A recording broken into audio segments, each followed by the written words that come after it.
Hey guys, Welsknight here, and welcome to Roguecraft. This is a data pack for Minecraft 1.21.1 that basically answers the question, what if Minecraft, but roguelike? You may know, some of you, that I am a sucker for roguelike games. I love them. I've played tons of them over the years. It's probably one of my favorite sort of genres of games, and this data pack essentially combines Minecraft and roguelites. So I won't get into all the stuff when you get the pack, and of course I will have links in the description where you can try this out for yourself and all that kind of stuff. But when you get the pack, there is this sort of hub world, and there are books with tutorials and all that kind of stuff. I've already played a little bit of the pack in sort of a testing world to get a feel for it, so I'm not going to go through all of the tutorials here. But basically the important stuff is you start out with essentially nothing. You start out with... Oh, hello. You start out with a wooden pick, and that is it. And as you sort of progress through Minecraft with the goal of defeating the Ender Dragon, you will unlock skill points. And you can get skill points by either doing achievements, or I guess advancements, they're called. Achievements, advantage, you know what I mean. You can do the advancements. Those will each give you a skill point. Or you can use these recipes right here to craft skill point things. This one will give you 4 skill points, this one will give you 2, and this recipe will give you 1. And then you use those skill points to spend on upgrades. So maybe you can upgrade the tools that you get. You upgrade this, you can get up to diamond level tools, or armor, or more health, or whatever. There's all sorts of stuff. You can even unlock classes that do different things. You can unlock special abilities like drill here. This will allow you to basically click a button and mine out a tunnel. It's pretty cool. But the game gets progressively harder as you go. Now, at the moment, we have no skill points at all. So, we need to earn some. And to do that, we're going to go ahead and jump into a run. One thing... So, to jump into a run, it's pretty simple. I've got some stuff here in the hotbar. And this one far to the right, this little green arrow thing, I just right-click, and this will be our run. You can also customize your loadout by, say, like, I don't want to start with a hoe. You can take it out, and or maybe not. I'm not exactly sure. Either way, we don't have the ability. We don't have any of this stuff at the moment anyway. So let's just go ahead and jump into a run, and I'll show you kind of how it works. Okay, we are officially in our first world. It just poofs you to a random location within the world. And you can see we have a stone pick, and that is it. You'll notice at the top of the screen there is a difficulty level. That will sort of tick up slowly as you continue to play. And as you go, it is going to make the game progressively harder, just as you would expect. Now, that difficulty level resets at the start of every run. So, say we die in this run when we finish at, I don't know, difficulty level 7, as an example. When we start a new run, it'll be back to difficulty level 1, and it'll start filling up again. Difficulty level 1 is just vanilla. It's nothing changed, but as you progress, mobs will get harder. I believe you lose your ability to sleep. There's all sorts of stuff. So, it definitely makes things more challenging, and eventually it gets so high that it will start taking away your hearts. Now, you'll notice, at the moment, I actually only have 5 hearts. I am a very squishy boy at the moment. So that will be one of the first things that we spend our ability points on, is more HP, because I don't want to be a squishy boy. I would like to live. But yeah, there's all sorts of progression here. The ticket for us in the early game is going to be doing vanilla advancements, because there's a bunch of them that you can do pretty quickly, and then doing a little bit of mining as well. So there we go. We'll get a little bit of wood here. And then we should be able to knock out a few advancements. Now, You actually cannot craft weapons or armor at all. You have to unlock them. And the nice thing is when you do unlock them, they actually have instant durability. So we have this stone pick, but this is an infinite stone pick. It will last for, well, forever. So that's nice at least. But, you know what we should probably do first is actually go get a little bit of food here. With our pickaxe, which is a little less than ideal, but we'll make it work. Okay, after murderizing a whole bunch of cows and stuff like that, I think we are ready to start doing a couple of our advancements. So first of all, let's just go ahead and craft a bed. Because that should be an easy one. And I believe, yeah, that's what I thought. You got to wait for night in order to actually get the advancement for sleeping, but that's fine. Night will come soon enough. We do need to find some coal so I can actually smelt up all this meat that I've collected. Fishing, I believe, is also an advancement for catching a fish. There's a whole bunch of stuff. What would be really nice would be if we could find a village nice and early. That would be actually pretty great. But I'll see what we can... Oh, look at that. Perfectly on cue, we have our village over there. So maybe if I'm lucky, we'll be able to find a saddle and tame one of those horses, because that is also an advancement. And we can get an easy advancement right here by just... Oh, does it have to be wheat seeds? Yeah, there we go. By just doing one of those. Oh, and you know what? We can also trade with the villagers to get an advancement that way as well, because I know there's one for villager trading. It's like What a Deal or something like that. I forget what it's called. But we can grab all this wheat over here. Yeah. Okay, we're going to raid this village. Okay, I think we've gotten all the good stuff from the village. I guess I'll trade this emerald that I found for a loaf of bread. Unfortunately, no blacksmith or anything like that, which would have been really nice because a little bit of basic armor would have been super nice to have, but it is what it is, and we'll be fine either way. Looks like it is getting pretty close to night. Also, you'll notice I have acquired 3 skill gems. I'm not exactly sure. I believe you get these just from, like, breaking blocks. Like, just randomly. They don't actually drop on the ground or anything like that. At least I think that's how it works. I haven't been able to tell for sure, because as I said, they don't drop on the ground, so you don't really notice them popping into your inventory until you look at your inventory and go, oh, I've got skill gems. But those are sort of the key crafting component to make more skill points. You combine them with various different things.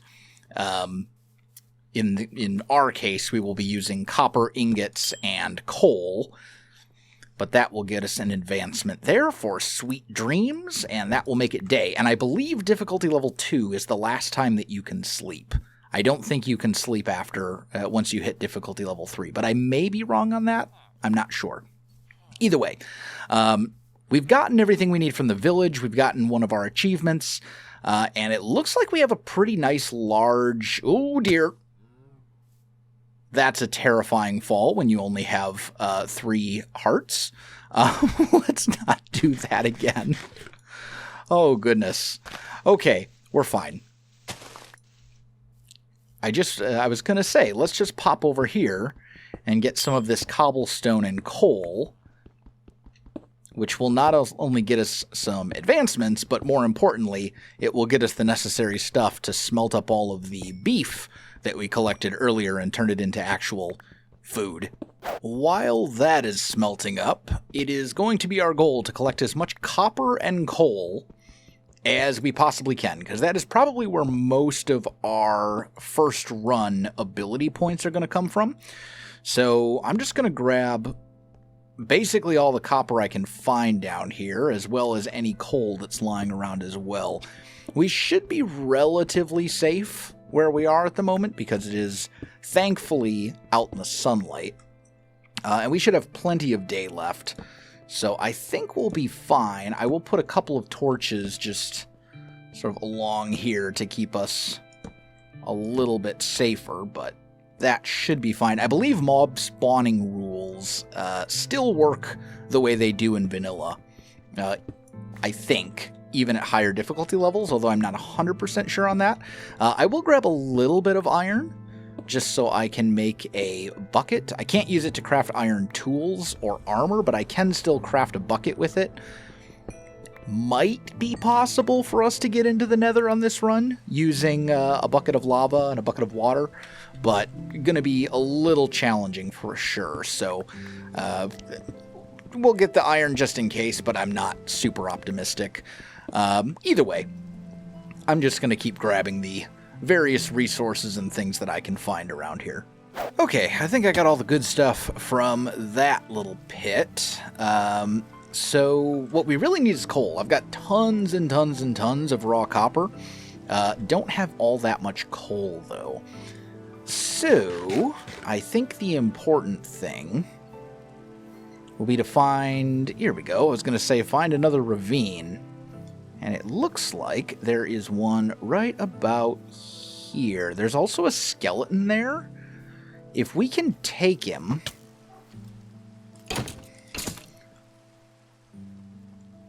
Or we can just knock him into the void. That's cool, too.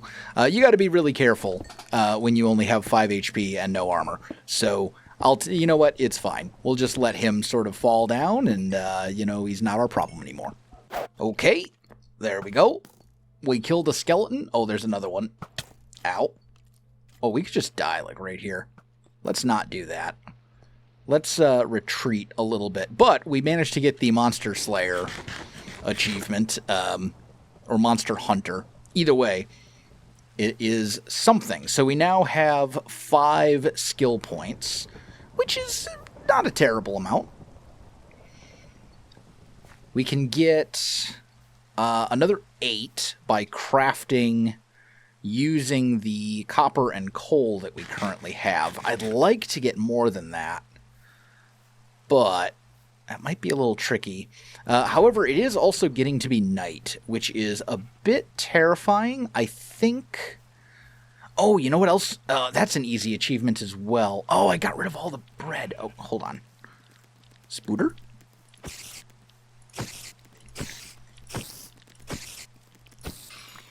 If I... Oh, beautiful. It gave me 2 string. That's what I was hoping for. But you'll notice if I try to sleep, we're on difficulty level 3. I'm pretty sure it just stays. Yeah, you can see we can't actually sleep. So, I think the smart thing to do, actually, is going to be go find a hidey hole where I can just sort of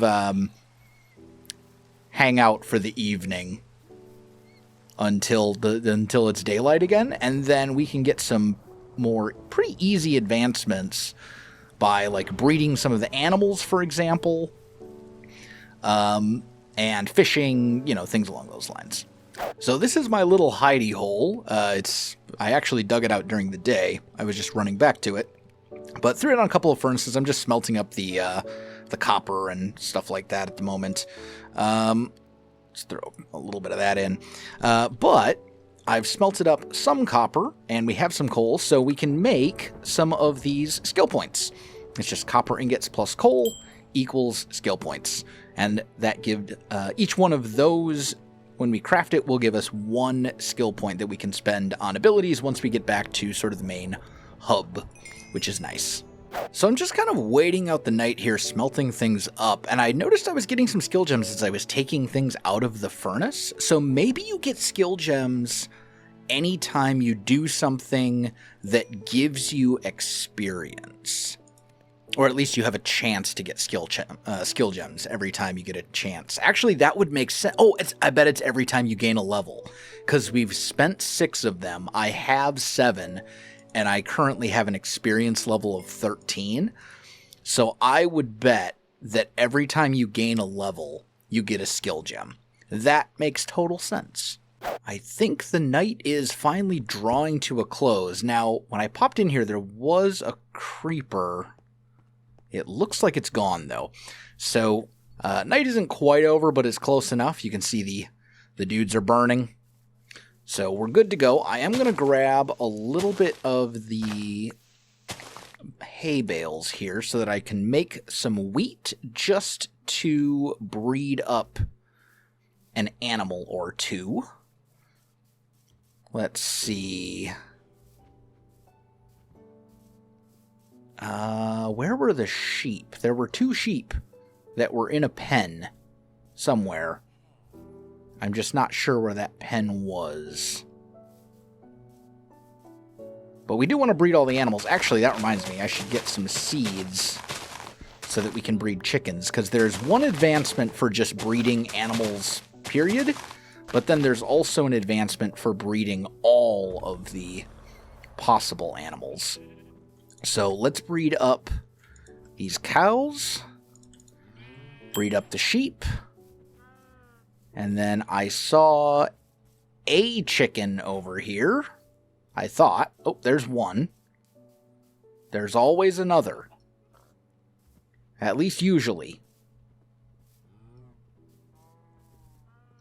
Maybe not. Oh well. It's fine. Well, we have a little bit more daylight. I think it probably makes sense to do some quick fishing and get the achievement for catching a fish. And then there were some horses like over there, I believe. We can go tame one of those. And that will also... Or actually, there might have been a cat in the village. Could maybe tame the cat. I don't know. We'll figure something out. There we go. There are the horses. We tame one of these. That gets us another skill point. Oh, and 2 chickens. A chicken. A chicken. Breed them up. I don't know if we can really do much with the eggs at this point. But we'll try to tame a horse. Although I'm not sure if you have to put the saddle on it in order to officially consider it tamed, or if you can just make it love you. Oh, nope, we're good. Cool. I don't have a saddle at the moment. That's the reason it would be a problem. We can get the hot stuff achievement by filling up one of these buckets with lava. And I know oh, here we go. I was going to say, I know I saw some lava somewhere. You know, we could potentially make a nether portal. Like, we've got lava. It is possible to do. It would just be a little tricky. But, I mean, maybe? It's not something I'm, like, particularly good at. But, I don't know. Maybe we give it a try. We do have some daylight. During the night, we'll be going into the caves. So, let me go grab a little bit of water. And I guess we can try and knock out a fairly simple little nether portal here. Although I don't have flint and steel. We should be able to get a flint pretty easily, though. Now, I know there are speedrun strats for making another portal. I am not a speedrunner, so just, bear with me, because this might be terrible. But I think the easiest way to do this is going to be to just build the portal like so. I just realized it's going to do that, though. There we go. That gives us a nether portal. Iron, flint and steel, and look at that. We can officially get the advancement for popping into the nether. So that's pretty cool. I don't actually want to be here right now without any armor or anything like that, so we're not actually going to stick around. But I did want to at least get the advancement since we had the buckets and the lava and all that kind of good stuff. Uh-oh. Baby zombie. Oh, he hits so hard, too.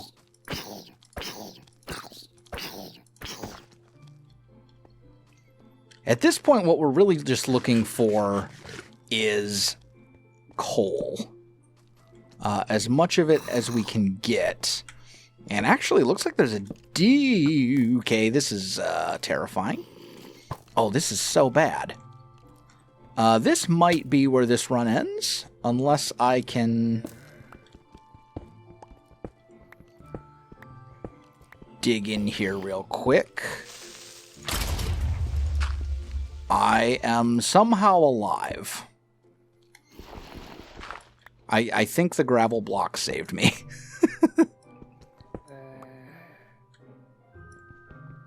Okay, well, the creeper's dead. We might be able to survive everything else, and oh, you know what? No, the creeper took out the skeleton for me. Why, thank you, creeper. That was very kind of you. All right, let's grab all this coal and turn it into skill points. Well, the baby zombie followed me and got me. Unfortunate, but not a bad first run. We ended up with 22 skill points, which is a pretty decent amount, and now we can spend them on various upgrades. So, for example, I can say, yes, I would like to have actual tools when I start my run. That would be lovely. So, that's one thing I'm going to do. I don't know that I want to go all the way up to diamond tools right away. Or maybe I do. Yeah, I'll tell you what. We're going to go all the way up, max out our tools right off the bat. That means we only have 2 skill points left, unfortunately, which is not great. But, ooh, I forgot about the health thing, though. Let's do this.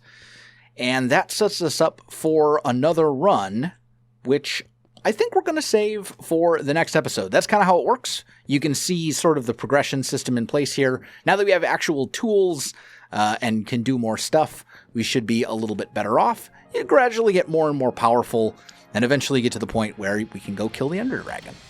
But guys, I hope you enjoyed the first episode of Roguecraft. If you did, you know what to do. Links in the description down below, so check that out as well. Otherwise, my friends, thanks for watching, and I'll see you in the next one.